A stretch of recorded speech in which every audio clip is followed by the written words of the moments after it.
Негізі, егер келін ата енесіменен, қайын жұртыменен, қайнаға қайныларымен бірге өмір сүрсе, бір үйдің шаңырақтың астында, онда сол келін босанып келгеннен кейін оны үйіне жіберген жақсы деп айтылады.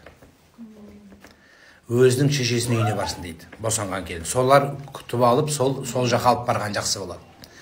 Өйткені келін келе салып, қайнатасының тамағына қазан ошаққа араласып, қайтадан өзіне келемей жатып, тамағын араласып, кіржуын араласып, үйдің тазалығын араласып, денсаулығын, ахуалын келтірмей тұрып, араласпасын дейді.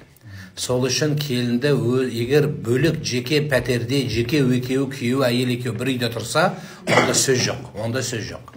Онда бірге тұра берсін. Ал енді бір шаңырақтың астында мысалы бәленбай адам тұратын болса, онда келінді өзінің шешесінің үйіне апарған жақсы болады, бар болса анасы. Сол жақта 40 күнге дейін күтсін анасы, терлетсін, шілде терін шығарсын, жақсылап күтсін, оны біраз босанғаннан кейін біраз өзіне келтіру керек. Біздің кейбір әжелеріміз, ой қараңға ағыр, мен 10 бала туғам ештеңе жоқ, жүре бер, өлмейсің бар деген, ол дұрыс емес ол. Ол дұрыс емес ол. Өйткені ол сіздің замандағы әйелдер жоқ қазір. Ол кісілердің сүйегі асыл, тұқымы асыл, экологиясы жасыл, дені қарны дұрыс болған. Қазір туғанша больницадан шықпайды. Содан кейін өліп талды дегенде бір нәрсе туады әйтеуір. Одан кейін енді ол туғанын ары қарай бағу керек қой енді. Біреу ие болу керек қой соған. Өзі талып құлап жатса, оған біреу керек қой. Не емізамайды. Қазіргі әсіресе мынау бірінші босанған келіншектер, не қыздарымыз не істеп не қоярын білмейді.